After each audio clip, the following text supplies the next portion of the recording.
করেছেন। আমরা যে চালাবো এবং নিরাপদে তাদেরকে পৌঁছায় দিয়ে এবং তাদেরকে নিয়ে আসার যে একটা ব্যাপার, খুব নিরাপদে, এটা আমাদের জন্য আসলে বড় একটা পাওয়া। কেমন লাগলো এই যে প্রথমবার চালাবেন যাত্রী সহ?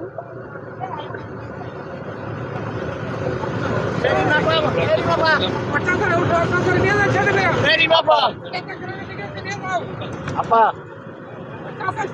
আপা একটু বলেন।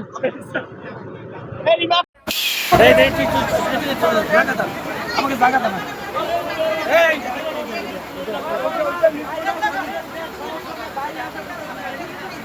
আপা কেমন লাগছে? আপা কেমন লাগছে নতুন উদ্বোধন করে? কয়জন আছেন আপনারা?